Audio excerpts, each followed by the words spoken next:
Bient Sport wordt mij mogelijk maken door Friesland Lies.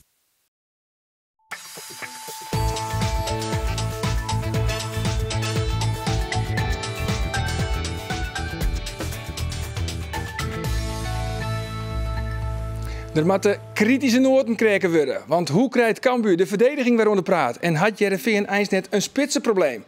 Dit is Bient Sport. Maar Joen aan tafel, beroepscriticus Jaap Stalenburg, ooit Cambuur middenvelder, onvolgende middenvelder Marco van der Heijden en haatgast Foppe de Haan. En één ding is duidelijk, de Frieske eredivisieclubs moeten na het oude weekend weer behoorlijk wat vertrouwen tanken.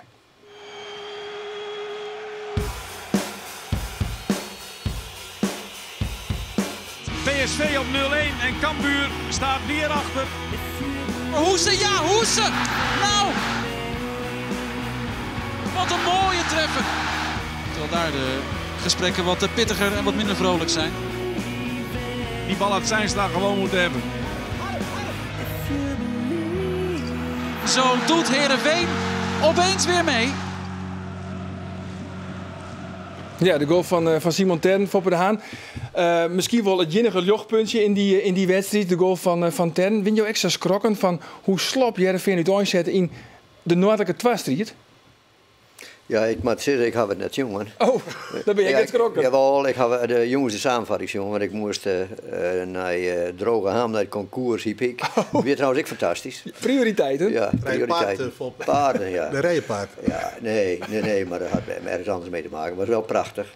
Maar goed, toen ik het zeg, toen schrok ik me deer, ja. Want weer dus dat je, ja, eigenlijk, en zeker in zijn grens uit, maar dat is dus in Cambuur ik als een keer probeer, dat bedoel ik Heerenveen, hè. Ja. Ik al eens een paar keer gebeurd, hè, dat we dadelijk goed rompelen waren, dat we de tam starten, en als er dan direct een goal valt, dan ren je de hele wedstrijd achterom, dat is hartstikke duidelijk. Ja, heel erg duidelijk. Cambuur, Marco, liep het ook helemaal in een negatieve spiraal te zitten, nou het 0-6 verliest je in PSV.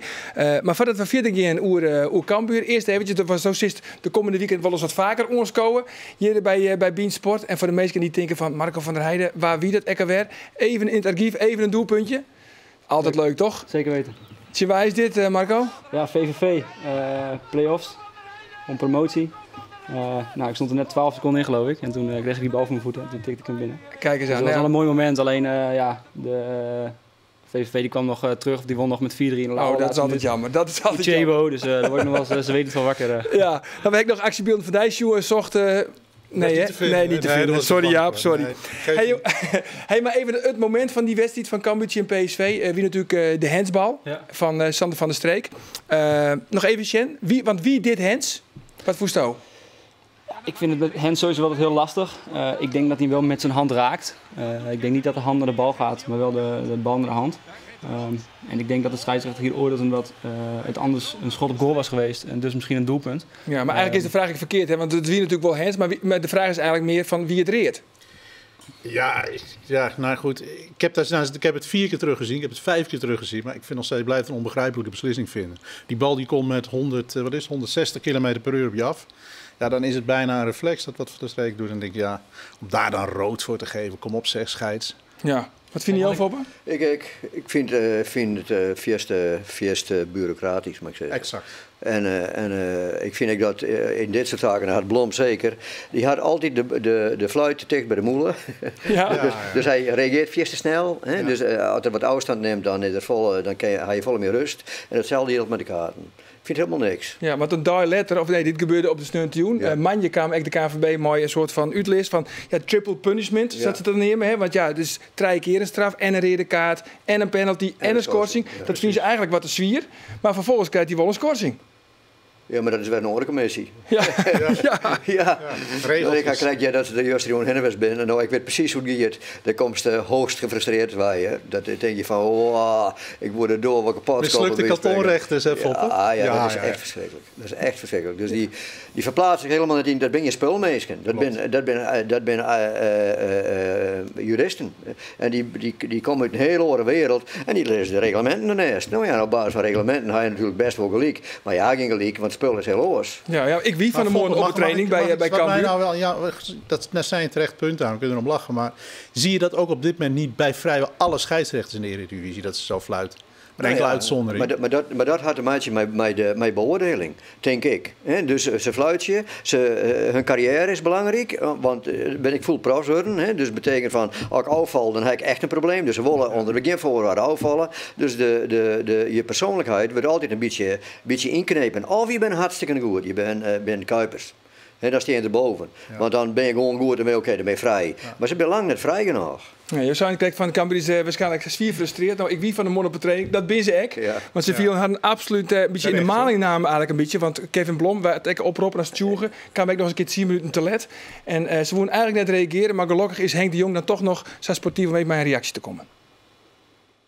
Ja, dat is 100% zeker. Ja, en ik weet een beetje hoe het gang is, maar dat mag Henry van der Vecht maar vragen. Maar dit is gewoon, ik vind echt, zeker van de streek, die jongens, als er één goud eerlijk is, die zei die jongens met trainen gaan hands maken op die manier, dan is hij liegt er net om. Die jongen die is echt keurig. En ja, ik vind gewoon, hij nog 2 wedstrijden schorsing had. Hè? Dus die vorige wedstrijd had ik al schorst werd, ze had die rode kaart gekregen. En dan krijg je er niet meer op, het ben gewoon 2 wedstrijden. Hè? Maar snapst u de beargumentatie? Nee, zoals hij zei, het proberen te vertellen, ja, is dat hartstikke duidelijk.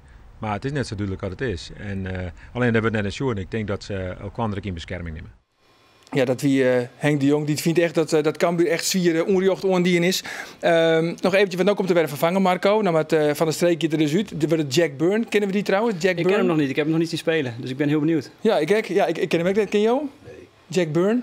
Nee. Klinkt wel tropisch. Dat komt van Manchester City. Ja, Manchester City. Ja. En dat is die hier? Ja, dat is die hier op het middenveld. Hij heeft in ieder geval wel karakter meestal. Hè? Die heeft absoluut karakter. Maar wel weer een soort wisselingen.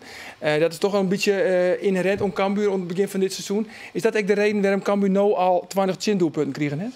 Ja, ik denk dat het wel ermee te maken heeft dat ze al heel veel wijzigingen hebben moeten doen. Ze hebben ook kwaliteit ingeleverd. Dus ik denk dat er meerdere oorzaken voor zijn. Maar ik denk dat je ook met deze samenstelling en met deze wisselingen wel... is 20 wel heel veel, laat ik het zo zeggen. Ja, maar ik denk dat het echte probleem met Cambuur gewoon onder de lat staat. Die 2 keepers, ik sta er met verbazing naar te kijken. Want ik vond in principe die Nienhuis in het verleden best een goede keeper. Maar als je nou Zijnstra of Nienhuis hebt, die keepers, dat is een drama alle 2. Ik denk dat, ik zeg niet de helft van de goals, en dat is onzin. Maar ze gaan er wel heel makkelijk in, hoor. Ja, dat is net echt heel enthousiast over Zijnstra en Nienhuis. Ik vind het bijna amusant om te kijken. Want als je daar als verdediger voor staat bij die 2... Ja, dan beleef je nachtmerries als die bal in jouw richting komt. Want ik denk, hij heeft hem niet. Maar eventjes over het centrale verdedigingsduo en de verdediging in zijn algemeen. Maar het centrale verdedigingsduo wordt dan Wessel Dammers misschien wel en Kelvin McIntosh. Een Rotterdammer en een Amsterdammer. We zochten ze even op. Ljouwert is dit seizoen een kuuroord voor spitsen met een scoringsprobleem. Als ze nou Tanane, Jitte of Luc de Jong, de spitsen van de Zistanders zitten raak. En dus had net de Graafschap of Excelsior, maar Cambuur na 4 competitiewedstrijden de meeste doelpunten in. Ja, 20 tegen klopt, maar het seizoen dat is nog lang. Tegen Heracles was natuurlijk, dat kon natuurlijk niet. Dat is gewoon een off-day van de hele ploeg. Barto en Overgoor lopen elkaar in de weg.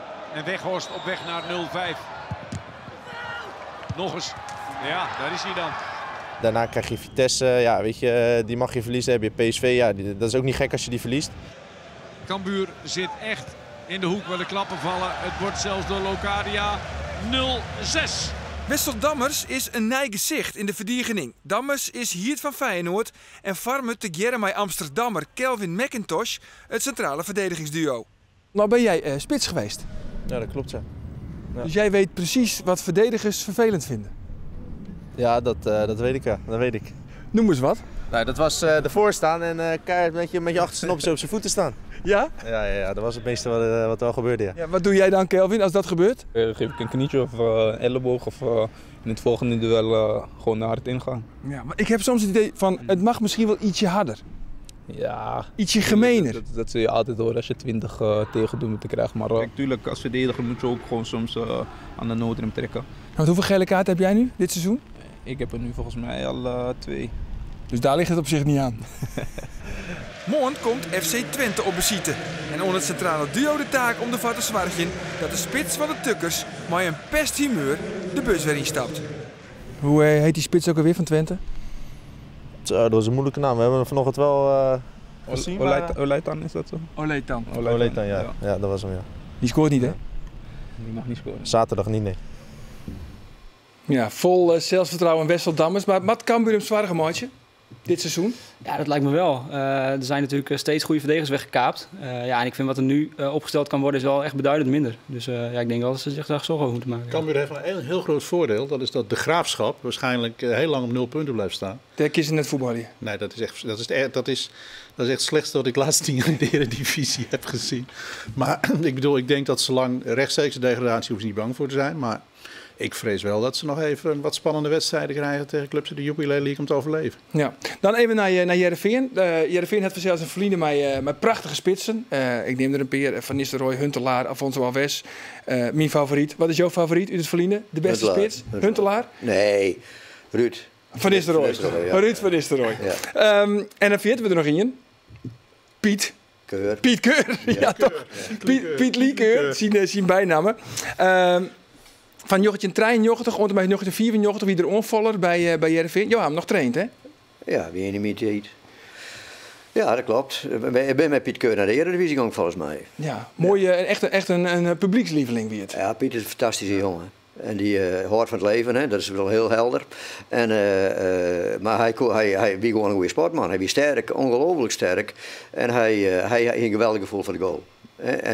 Maar ik hoef veel meer dan alleen maar als er ontdekt hier, toen er jong was, hoe goed het er was, wie er volle verder kwam. Ja. Hij had er soms echt wel een potje van maken. Hè. Ze doen hem echt tekort op als ze zeggen, het is alleen maar een makkelijke goaltjes. Hij kon echt hij kan gewoon goed voetballen. Ja. Bal vasthouden, een tweetje maken. En dan ben ik samen in het Nederlands. Maar mag het Fries. Dat komt erbij, jongen. Maar van genoeg, dit was de introductie van Piet Keur. Want we vregen echt Piet Keur van wat vindt hij nou eigenlijk de spits? Moet het nou met ze tevreden worden in de punt of maar het Henk Veerman worden? Dit zei Piet Keur. Piet Keur loopt in op de paas van Lokhoff. En hij treft doel.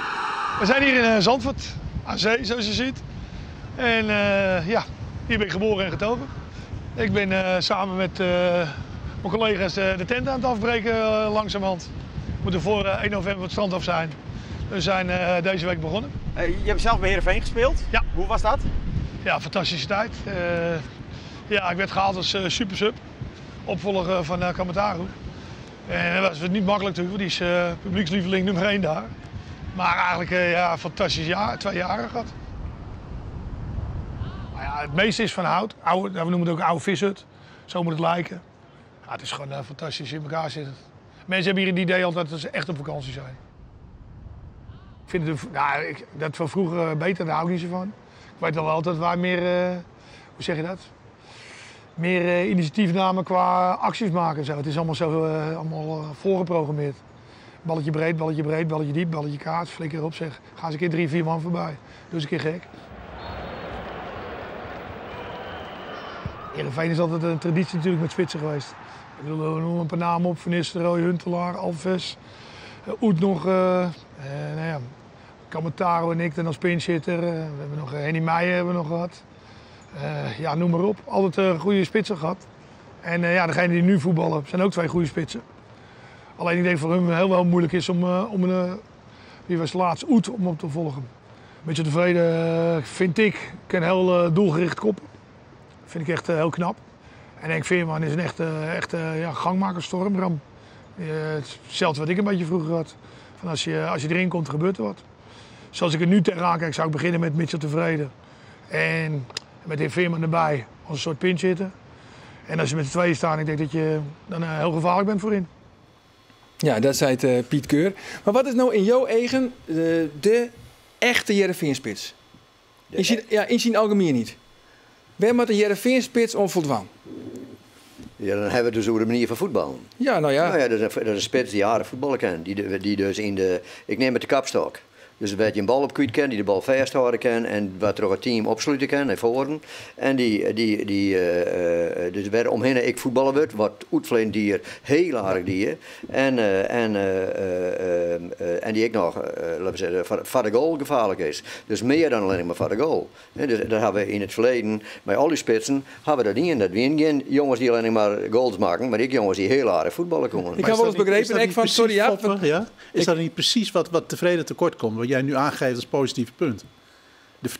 Tot nu toe maakt hij mij niet de indruk dat hij lekker meevoetbalt. Hij had natuurlijk nog heel weinig wedstrijden spelen.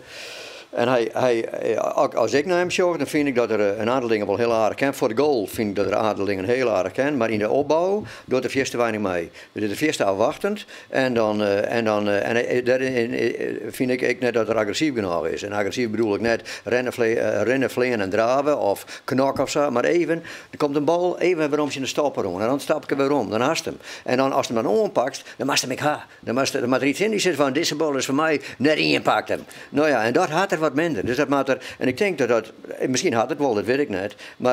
Maar dat is ook een kwestie van wennen op niveau en trainen. Trainen. Ik wil. Maar ik die vroeger bij Van Nistelrooy. Een fjouwertje speel je Van Nistelrooy in de spits. En dan stoppen erachter. En die oren draaien, baltje roen speel je eerst de bal op Van Nistelrooy. Vasthouden. Wat er gebeurt, vasthouden. En die stopper wist wat er gebeurde. Kan me niks schelen. Doe maar ze vasthouden. Ja. Nou ja, en dat die weken achter me kwamen. Ja. En dan leer je het. Ik heb wel eens begrepen dat het scoutingsapparaat, want je moest natuurlijk een nieuwe spits hebben. Heerenveen moest een nieuwe spits hebben, want Oetgong Fort. En toen zeiden ze echt van, wat is nou echt een goede spits? Wat vonden wij nou echt een typische Heerenveen-spits? En toen kwam de naam van Valerie Popovic en die weer naar boven tafel. Ja, die was fantastisch voetballen. Dat was echt een echte Heerenveen-spits. Ah, ja, maar die horen jongens ik. Maar Popovic wie extra. Popovic, Riemer en ik zeggen hem in Kotka, haast bij Sint-Petersburg in Finland. En we kwamen van Noorden en we gingen met Popovic weer om. En die kon echt fantastisch voetballen. Ja. Dus die kon alles. Dus die kon extra. Maar op het middenveld zetten bij spreken. Want als er om hem heen, als er een bal kregen, dan gebeurde er wat. En hij was zo slim in zijn vrijrennen, dat er dus altijd uit de dekking weer. Nou ja, maar dat hier, hij wie ik net voor niks topscorer van Finland, die had het zien hier West of zo. Ja, tevreden en Veerman, maar dat is nog een heel soort leren. Dat zou ik trainer Dwight Lodewegers. Nou, ik denk dat dat nog beter kan. Ik denk zeker dat Mitchell kan nog veel leren. En dat heeft ook tijd nodig, omdat je hier dan langer zit.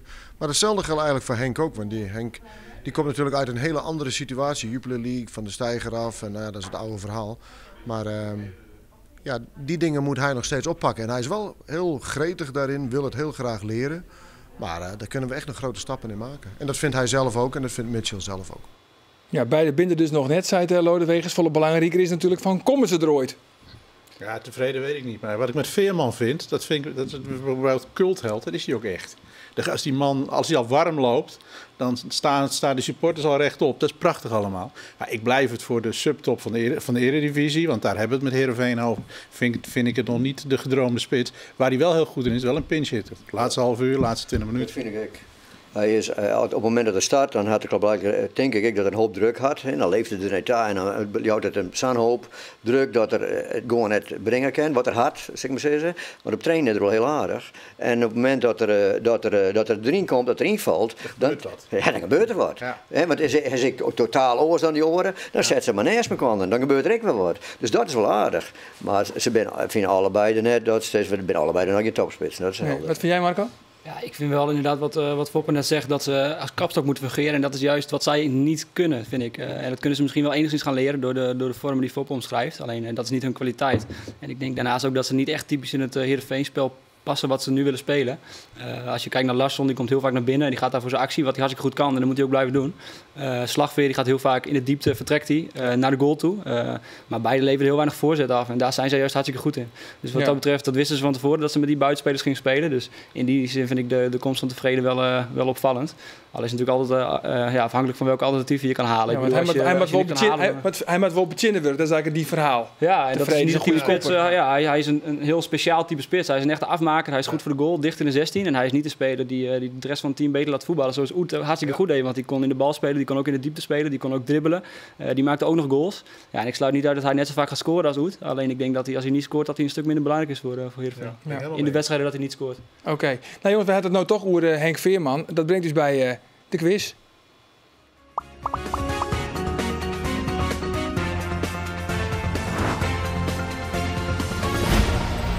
De vraag van deze week in Henk en Henk Sportquiz gaat over Henk Veerman. Want wat is de naam van de eerste amateurclub dat Henk Veerman met voetballen begon?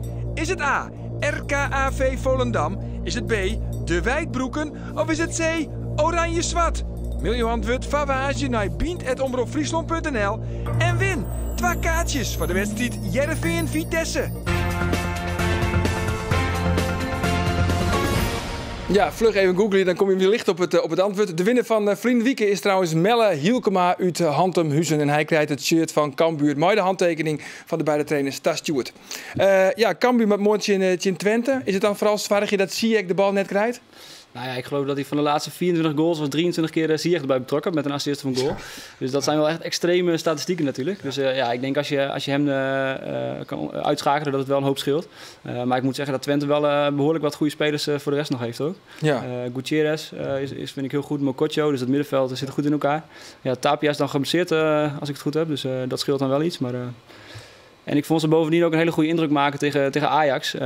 Kijk, je kan zeggen een nieuwe trainer, dat is een soort schokeffect. Maar ik vond ze ook tactisch heel goed. Verdedigend, stond echt hartstikke goed. En ze geven het nog weg van 2-0 naar 2-2. Die had pech, hè, want het was echt een zwalbe. Maar daarom kreeg je hem tegen. Al moest hij ook niet komen, maar hij zag er wel goed uit. Goede trap met beide benen, kwam hij een heel eind. Dus als hij 18 jaar is, hij keept maar 4 jaar, hoorde ik ook. Toen was hij nog speler daarvoor.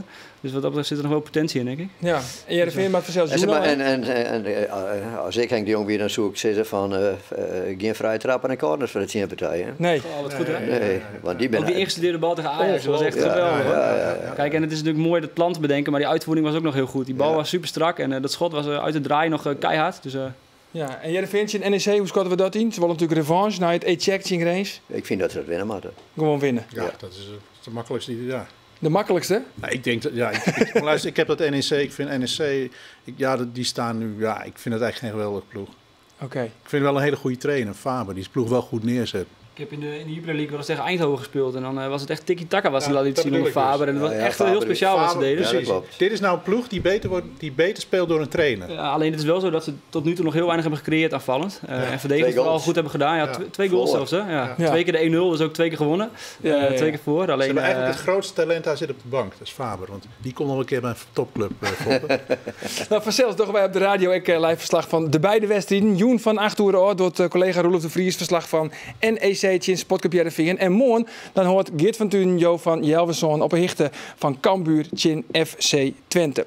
Dan nou heel wat oors, want morgen dan wordt Geert bij de omroep de dag van het Frieske Wut houden. En daarom Geert Bient deze week op zoek naar het mooiste Frieske Wut. En dat doen we in Frieske Pjel. Mijn naam is Libbe de Vries. Ik woon al de laatste 20 jaar hier in Frieske Pjel. En mijn favoriete wut is mieghimmel. Ik denk dat de meeste mensen het woord net meer kennen. Het Nederlandse woord is mier. Vandaar dat ik het mijn mooiste woord vind. Mieghimmel. Uw staal, dus omroep. Dat is al niet een beetje wat... We zitten even te praten. Wat is het eigenlijk? Wat is het een lief beestje? Wat is het, Foppen? Een miegempel, ja, dat is een hoe noemen we dat? Ja, dat is soms wel moeilijk met Frieske woorden. je weet het maar. Want je zei jouw vragen naar jouw favoriete Frieske woord? Ja, smoek. Smoek? Nou, vertaal het maar eens. Smoek, ja, lekker knus. Ja, lekker gezellig. Ja, dat is al in mij komen. Daar zit ik gevoel bij, hè? Ja, dat is ik zo. Ja, het Nederlandse woorden net, hè.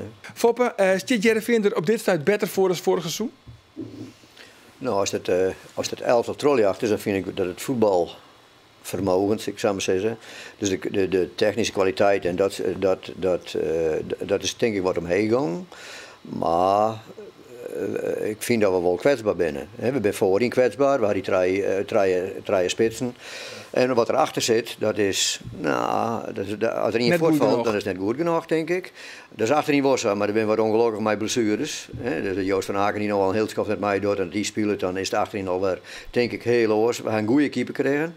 Nou ja, het middenveld, dat is eigenlijk hetzelfde middenveld. En Van der Bomen, die moet nog wennen, denk ik. Maar Van der Bomen ik vind het wel een geweldig speler. Ja, die had wel een PR-wedstrijd. Met name Tuusje met PSV had een fantastisch voetbal. Maar dat is wel een jongen waarbij het net uit elkaar te vallen had. Dus als het veld langer wordt, dan had er een probleem. Maar als die linies, dat is trainerstaal, maar als het kwart bleef, we van achteren sluiten we makkelijk op naar voren, of we zo makkelijker op weer om, dan kan hij fantastisch voetballen. Want hij had een paas van links naar rechts. Hij kan ook wel een bal oppakken. Alleen de rondom hem, want zijn snelheid is aan de beperkte kant. Dan wordt de rondom hem wordt de grut en dan hebben we een probleem. Klopt. Ja. Nou, dan hebben we dat op. En dus dat is een kwestie van wennen en trainen. Maar goed. Hij is nog jong, hè? 20 jaar volgens mij. Hij is 20, ja. Hij heeft natuurlijk altijd in de jeugd van Ajax gezeten. Ik heb altijd bovenin gevoetbald. Altijd de bal gehad. Nou, fantastische traptechniek. Dat is echt uitmuntend. Maar verdedigend inderdaad kan er nog wel een hoop beter. En hetzelfde geldt voor uw linksback van de Graafschap. Ja, die kan ik gewoon echt goed voetballen. Hele goede. goeie. Ja. Maar die moet ik nog echt leren om te verdedigen. Hè? Die ken ik links op middenveld, dus dan is dat net eigenlijk net meer een betere positie voor hem? Misschien op wel. Op een heel. Wel, maar goed, is dit Tern, die zit er net zo gauw al heen. Nee, oké, maar goed, het middenveld, ja, 4 of 4 middenveld is nog maar een oerenseizoen. Hè? Dus ja, als Van Aken spelen, dan gaat Bijker, denk ik, naar de linksback. Nou, waar Doken Smit straks ik nog. Nou ja, dus dat is net, dat ziet er wel prima uit. Maar jij vindt het goed inkocht? Ja, ik vind dat. Hij had natuurlijk wel heel lang gezocht om de spits. Maar, ze woonden eerst ook nog even Samuel Armenteros, had ik begrepen. Ja, meer, maar uiteindelijk gaat het gewoon om... Oud-Heerenveen. Ja, dat klopt. Het niet bij Heracles spelen. Nou, junioren. Ik heb ooit een keer een Gastelum sleert. Hij gaat naar Heracles. Ja. Ik heb ooit een keer een oefenwedstrijd, de eerste van Heerenveen in Gastelum sleert. En toen scoorde hij 4 keer, volgens mij. Zo. En toen zei elke keer, waar is dat? Ja, een Cubaanse mem en een Zweedse huid, zei iets. Ja, hij komt uit Zweden. Maar nooit in de buurt maken, hè, bij Heerenveen. Nee, hij had nooit in, dat klopt. Ja. En dus, Bijker, centraal achterin. Wat vind je daarvan? Ja, eigenlijk maar Bijker, denk ik, maar gewoon linksback spelen. Ja. En heeft hij genoeg krediet opgebouwd in de eerste wedstrijd om zomaar linksback te komen? Want ik vind dat Kavaland ook aardig heeft gedaan. Maar iedereen zegt, als Aken terug is, dan... kun je doorschuiven. Ja, maar Tern die blijft staan, dus die blijft... Maar ja, monsieur, dat is wel makkelijk om je te filosoferen door de opstelling, maar de trainer maakt het opstellen. Dat is zo. En die shot ze trainen. En maar die ben ook toch druk aan het voetballen. Maar hij had wel keuzes. En ik denk dat hij goede keuzes had. Hè? Dus behalve voorin, maar dat vind ik wel. Maar op het middenveld en achterin, ja, als alles op zijn plek is klaar. Ja. Dus ik ben zo enthousiast over die Mulder. Ik denk dat nu dat, kijk, Nordveld is natuurlijk moeilijk te vervangen, want die heeft het goed gedaan vorig jaar. Maar die Mulder, die staat daar. Mulder is gewoon een goede keeper. Fantastisch. Ja. Is Mulder beter dan Nordveld? Nee, dat kun je niet vergelijken. Anders. Nordveld is een reactiekeeper. Nordveld komt er nooit uit. Nordveld is op de lijn en dat koert er fantastisch. Een ijshockeykeeper. Ja. Dat kent er geweldig. Ja. En deze die is daar, maar deze die doet er uit. En die kan de bal pakken en die kan opbouwen. Ja. Hij is volle kom.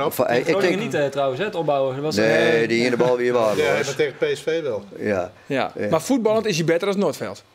Ja, maar ik als uit de goal is ik beter. Dus met hege voorzetten en dus het bespelen van de 16 meter is ik beter dan Noordveld, vind ik.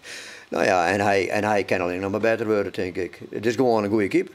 Ja. Die hoorden ze net lang bij Heerenveen, misschien wel. Want hij shot Heerenveen als een beetje als opstapje toch weer, om weer om te keren naar de Nederlandse top. Wat ik dan weer vind, en ik vind toch dat wel weer een punt waar Heerenveen even alert op moet zijn. Dat soort jongens dat dan ook na 1 goede wedstrijd meteen in Voetbal International gaan roepen.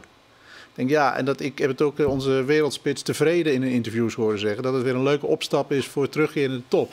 Kom op jongens, je bent bij een club, daar moet je trots op zijn. Heerenveen is een mooie club. En daar hoor je ook gewoon met volle overgave te strijden. Ja, dat vind ik. Ik vind maar dat komt ik wel een beetje van een vraagstelling, moet ik zeggen. En dus ik ga altijd van, en de beste jaar en, nou, dan gaan we, hè.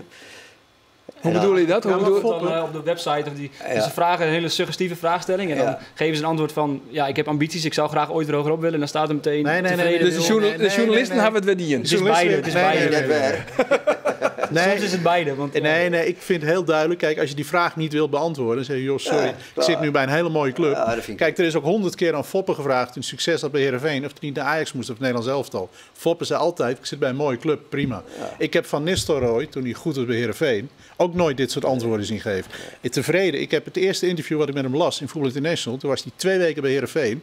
Dat ging bijna 3/4 over hoe teleurgesteld hij bij Feyenoord was. En hoe graag hij weer terug wilde in de top. Denk je, dat is niet een motivatie om bij een ambitieuze club opnieuw te beginnen. Ja. Eventjes dan... ga je zelf verder. Dit bij de onvallers eventjes, want Lodewegen zit dus rom. Is hij verdedigers eigenlijk, hè? Joegem krijgt ik gewoon, want Buijs komt aan zijn weer rom. Van Aken dus. En dan missen we nog één. Dat is Kenneth Otigba. Echt nog, hè? De tank, de Nigeriaanse tank.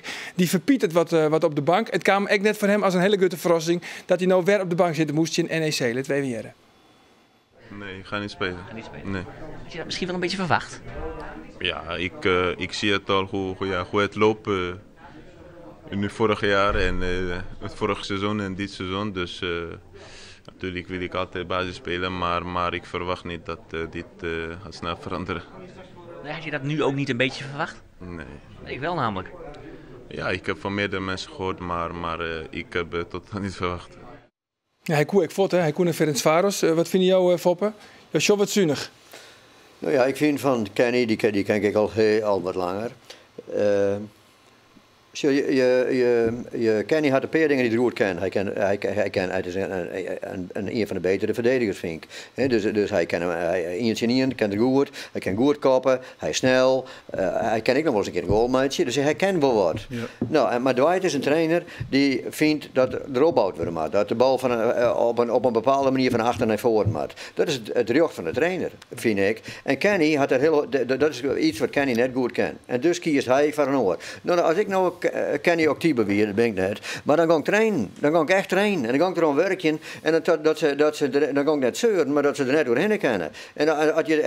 Dus want ik moet het op trainen schenken. Als ik 3 keer vreeg van, hoe gaat het met Kenny? Maar dan vreeg ik wel eens naar. Kenny traint nooit lekker. Nooit echt. Zo, wist wel. Want, want ik speel je dan net. Zo ongeveer, dat, hè. Ja, nou ja. En dus als er dan gekozen wordt, dan is de keuze, hij maakt de keuze makkelijk. Ja, maar ook, als ik nou Kenny niet, en dat ben ik ook net, dan dacht ik van, ik ga lekker naar Italië, dan pak ik een bal aan, en dan leef ik zo gauw als mogelijk in bij mensen die niet wel voetballen kennen, en dan ga ik op een schouder bij het publiek. Maar dan moet de Italiaan wel komen. Ja, die moet er dan wel eens komen. Serie C dan. Nou ja, goed, maar het is wel een goede verdediger. Daar is wel gelijk aan. Hij had wel kwaliteiten die in sommige landen enorm waardeerd worden. Dat is gewoon zo. En ik vind wel dat wij hem misschien ook wel wat onderwaarderen. Dat is ik zo. Ja, het is typisch Nederlands natuurlijk. Als Bijker de eerste 5 wedstrijden, die heb ik veel aan het werk gezien. En die is bij echt 4-5 goals negatief betrokken geweest. Als je dan nog niet gaat spelen, dan zegt het ook wel wat over hoeveel vertrouwen ze in je hebben, denk ik. Ja. Dus misschien moet je ook zo'n conclusie uittrekken. Had je vertrouwen in Kenny? Nou, ik krijg die indruk van niet. En straks als Van Aken en Buijs nog terugkomen, dan is hij echt, denk ik, 5e man op die positie. En dan is de winterstop en dan... Italië is Italië. Nee, maar Italië is zo mooi wezen. Maar Ferencvaros, waarom had Jereveen hem dan het geerlid? Omdat Van Aken en Buijs geblesseerd zijn geraakt. Maar je gaat toch niet naar Ferencvaros, hou eens op zeg. Hij woest zelf eigenlijk. Hij is Hongaar, toch ook? Ja. Hij is een Hongaar. Hij is een Hongaar ook. En dat is ook een Hongaar. gaan. Maar het is echt, dat is een van de meest vreselijke clubs van Europa. Want? Nee, maar daar is ook wat omheen. Dan kom je in een andere discussie terecht. Club met daar een wat neofascistisch aanhang. Veel rellen op het veld. Corrupte voorzitter. Je moet op een gegeven moment zijn ook clubs. Je kan wel altijd kiezen voor het geld, maar je moet op een gegeven moment ook eens een keer een grens trekken. Wat ik begreep was dat er ook geen Nederlandse club voor hem was gekomen. Op een gegeven moment mocht hij weg, verhuurd worden. Toen bleef het ook redelijk stil in Nederland. Dus misschien is dan Ferencvaros nog niet zo'n... Ja, hier misschien wel een spelerwest van Cambuur. Nee, ik denk dat wat zij hebben niet minder is dan ontichtbaar. Nee? Dammers en Peersman, hetzelfde niveau. Nou, ik denk dat je... Dammers kan aardig voetballen. Je kijkt ook naar rechts centraal. Voetballen. Die had ik bij de les met het belofte team van Feyenoord, jongen. En die vind dat die goed voetballen kan. Ja. En dan heb je ook nog McIntosh. En dat zijn eigenlijk... Ze willen sowieso een rechtspoot op rechts en linkspoot op links. Tegen was ook nog rechts. Dan heb je al Dammers en McIntosh. Ja, die vind ik niet minder. Nee. Dus dat was geen optie geweest. Nee, maar aan deze tafel even gewoon besproken. Is het nog steeds een kans dat het zink blijft maar rondzingen? Dat Henk de Jong naar Twente gaat. Is dat nog een mogelijkheid? Of sluiten we dat hier allemaal uit? Nou, dan moet je opzitten, ja. Nee. Moet je opzitten. Kijk, een plakje opschouwen. Ja. Nee, ik geloof niet dat het gebeurt. Maar je hebt van die verhalen die gonzen eeuwig rond. Ik geloof er niet in. Nee? Persoonlijk geloof ik niet in. Nou ja, de link met Gerald van der Belt is natuurlijk snel gemaakt, omdat hij daar van Cambuur naar Twente is gegaan. En die kennen elkaar goed. Maar ik zie dat niet snel gebeuren. Ja, het instapmoment is wel ideaal natuurlijk. Hè. Hij zulde financieel dan op vooruit gaan. Hij kan met betere spelers voetballen. Het moment, het kan alleen nog maar beter gaan met Twente. Dus het instapmoment is wel ideaal. Ik heb vorig jaar die beruchte uitzending hier gehad. Ik heb gezegd, en helaas komt dat nu wel een beetje uit. Henk had natuurlijk vorig jaar een fantastisch momentum met Cambuur. En toen hebben we ook gezegd hier aan tafel van, dit gebeurt je niet in 2e of 3e jaar opnieuw. En toen zag je hem aan tafel twijfelen van, misschien moet ik die stap maar gaan maken. Maar ik denk dat Twente, we kunnen er heel lang over hebben, ik denk dat dat geen optie is. Want die gaan kiezen voor Rutte. En die laten, denk ik, Haken dan op het veld staan. Want Fred Rutte wil, geloof ik, niet meer veldtrainer zijn. Die wil een soort, rol van een soort Engelse manager. Nou, Haken is een prima assistent. Dus ik denk dat wel zo blijft. Ja. Denk ik. Ja, wat denk je over, Foppe? Ik heb geen idee. Geen idee? Nee. Als ik Henk weer, dan... ik denk dat ik dat speelt. Maar ik hou er net van. Je bent trainer en je hebt een contract en dat contract maakt jou. Clear. Ja, maar dat was in jouw tijd. Tegenwoordig, Foppe, het is natuurlijk een soort effectenbeurs. Hè? Dus iedereen praat met iedereen en die managers die eromheen lopen. Het is natuurlijk wel een wereld die een stuk dynamischer is. dan zeg maar 10 jaar geleden. Ik vind het wel een verschil met trainer en speler ook, hoor. Trainer is net zo een trainer is, die moet gewoon een heel jaar afmaken, want dat is gewoon iets wat die staat aan de basis van alles, van hoe er getraind wordt, hoe er gespeeld wordt. Dat vind ik ook. Kijk, en als een speler wegvalt, dan zet je er eventueel nog een andere in. En de ene speler, zoals Reijnen, die heeft meer invloed, het vertrek daarvan, dan een andere speler. Maar als trainer is het wel heel belangrijk om gewoon het jaar af te maken. Ja, nog eventjes, want we hier kijken al eventjes over Hakim Ziyech, dus een van de grote smaakmakers bij FC Twente. Is Ziyech op dit tijd ook volgens vierder weer als bijvoorbeeld een Deli Sinkgraaf?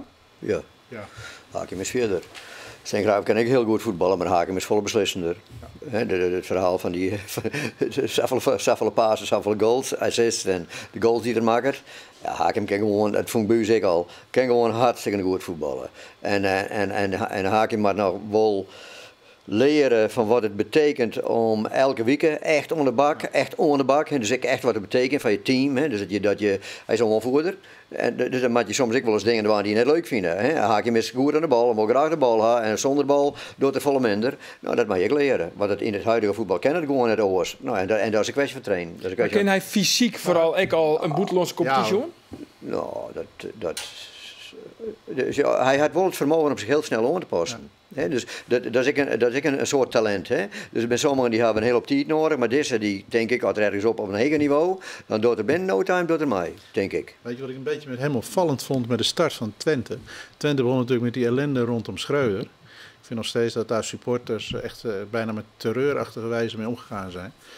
Je merkte toen in die periode dat door die negatieve sfeer in het stadion, dat hem dat ook heel negatief beïnvloedde. Want hij is eigenlijk, toen het daar wat meer rust rond die club kwam, ging hij ook geleidelijk aan steeds belangrijker worden voor het elftal. Hij bleef ook achter Schreuder staan, hè, tot het laatste moment. Hij bleef, daar wilde ik natuurlijk al jarenlang. Hele fatsoenlijke jongen. Maar ik vind hem trouwens niet te vergelijken met Sinkgraaf, omdat Ziyech is iemand die constant met elke bal die hij heeft risico wil nemen. En die wil met elke paas wil iemand alleen voor de keeper zetten. Ja, terwijl Sinkgraaf wel meer iemand is die iets geduldiger is en iets weer de langer de bal in de ploeg wil houden. Maar Deli is wat ingetogen. Die neemt minder risico. Ja. Verpietert hij daarmee zeggen dat hij ingedampt wordt? Verpietert Deli Sinkgraaf bij Ajax op dit stuit? Nou ja, ik speel slecht, vind ik. Ze broeken hem ook net goed. Sorry? Ze broeken hem ook net goed. Ja, maar nou ja, misschien net. Als de rol die de speler maakt, denk ik, die kan Toulani Serrero misschien wel volle beter. Die is volle dynamischer, die is volle baloppakkender, die heeft volle meer dynamiek in zijn vrijer in en dat had Deli volle minder. Maar als Deli een beetje hangend op links speellijst en dan in een rol die wat vrijer is, ik denk dat er dan een spits samen 3 keer alleen voor de keeper zit. Maar weet je wat nou opmerkelijk is? Ik heb die hele aanlopende Deli gevolgd. Ik heb ook met de Boer zelf over gesproken, met mensen bij Ajax gesproken. Ze hadden hem al een jaar, hebben ze hem heel nauwkeurig gevolgd. Ja. En de Boer heeft echt een idee wat hij met hem wil. Het is niet een speler van laten we Deli Sinkgraaf gaan halen. Daar zijn ze een jaar heel erg nauwkeurig mee bezig geweest. Maar is het wel jammer dat als gisteren Klaassen in de spits staat, dat Fischer dan op 10 gaat spelen en niet Sinkgraaf. En dan denk ik, je hebt ook Serrero en die heeft misschien een minder hoge marktwaarde, maar dat is misschien gewoon de beste optie. En Fischer is nog jonger, die kan nog duur verkocht worden. Dus dat zal dan ook wel mee hebben gewogen. En dat we het toch over Europa hebben. Het weer natuurlijk een dramatische joen, Justin. Volgens mij zit Nederland nog op het 30ste van de Europa-coëfficiëntenlijst. Ik bedoel, Jereveen wil graag Europa in, dan moeten ze kampioen worden. Rob Jacobs, de oud-trainer van Feyenoord, die zei, dat filmpje gaat nu rond op YouTube, is al 10 miljoen keer bekeken. Die zegt van, Nederland staat nu op het niveau van Bobbejaanland en de Efteling en de Maagdeneiland. Echt, dat is een fantastisch filmpje, maar even in ernst weer. We moeten ons echt wel zorgen gaan maken. Ik denk, mij is al een tijd een stokpaardje van mij, maar Foppe die weet dat veel beter nog dan ik. Wij moeten af van onze ideologie dat we fantastisch mooi willen voetballen. We moeten echt, ik heb zitten kijken naar PSV, ik heb die wedstrijd zelfs 2 keer gezien. Daar zien wij toch, als wij ons gaan aanpassen aan hoe er in andere competities wordt gespeeld. Als we wat zuiniger gaan spelen, als we gewoon die klassieke Hollandse speelwijze een beetje, dat toch wat realistischer in de wereld moet gaan staan. Ja, ik ben het daar wel deels mee eens. Ik denk alleen wel dat 4-3-3 moet gewoon mee stoppen op sommige momenten. Ja, nou, het is net hoe je 4-3 invult natuurlijk. Dat kan aanvallend zijn verdedigend. Niks te maken. Nee, dat kan je heel verdedigend invullen. En je kan 4-2 heel aanvallend Het is maar net waar je staat. Kijk, naar mijn idee hebben we wat je jaren van trainers. Nederland zelf hetzelfde. We willen druk zetten in voren. Ja, stop er nou eens mee. Dat bedoel ik dus. Ja. Want dat heb ik gewoon net van me konden. Dat vreegt het zafvallen van een team en van voetballers. En de momenten van kiezen. En dat doen we hartstikke slecht. Dus betekent het Champions op het middenveld heeft altijd een man extra krijgt, omdat we eerste partij druk zetten op het verkeerde moment. Dus er valt altijd rond en dan hebben we een probleem. En dat zie je ook bij Heerenveen en Cambuur, om daar even op terug te komen. want Cambuur Want zit bij ook Heerenveen, de goal Ja. tegen PEC Zwolle, dan willen ze eigenlijk de doeltrap vastzetten. De bal komt er overheen en dan zijn, als je wil druk zetten, moet iedereen het echt volle bak goed meedoen. En Ja. anders ben je gewoon te laat. En er zijn eigenlijk 5 mensen te laat, ik heb ze geteld. En die Veldwijk tikt open goal in. En die donder er zijn. En bij Cambuur is het eigenlijk hetzelfde. Die willen elke wedstrijd willen ze hoog druk zetten, tegen wie dan ook, op welke plek dan ook. Dus Ajax uit, Feyenoord uit. En ja, als dat niet voor elkaar is, dan komen die verdedigers wel in zulke grote ruimte te spelen. Ja, dan gaan ze ook fouten maken. Dus je kan zeggen, we hebben minder materiaal. Ik maar... ben er wel meer, maar William Vloeten die promoveerde een keer met Den Bosch naar de Eredivisie. En dan speelde zeer verdedigend. En dan moest je... Nou, ik een oorleerling van mij. Betoonvoetbal. Ik zei, nee, maar hij had gelijk. Het is het nieuwe realisme. Hij had gewoon gelijk. Maar Foppe, dat nieuwe realisme is niet het echte probleem dat er de belangrijke journalisten in Nederland, de publieke opinie, eist gewoon een soort voetbal van Nederland. Wat gewoon... dat keert wel om. Dat keert wel om. Ja, maar daar is ook gelijk. We hadden de kwaliteit er net meer voor. En we hebben en de teams zijn gemiddeld genomen veel te jong. Dat is de realiteit. Ja. PSV is net zo jong. Ja. En dus die hebben een paar kerels op het veld. Die hadden jong op het veld. Nou ja, die jong hier natuurlijk bij Ajax voetballen hadden. Maar die sjoggen dan naar hem en die sjoggen dan is er bij Gladbach en had het net dienen, want in de Duitse competitie en zo, dat kan er net. En dan sjoggen ze alleen maar wat er net kan. Maar sjoggen nou eens een periode weer om, dan weer bij Twente en dan weer er een van de beste spitsen van Nederland. Nou, dan breng je weer in je oude situatie weer om en dat soort types zijn ze nodig. Kijk naar Guardado natuurlijk. Ja. Kijk naar onze Mexicaanse vriend Guardado. Ja, hetzelfde. Zo. Wat een kerel, joh. Zo. Ja. Heren, ik vond het een leerzame jong. Tegen dank voor je komst naar de studio. En Safir, Bean Sport op internet. Ik zou zeggen, nog een hele gezellige jong. Dag.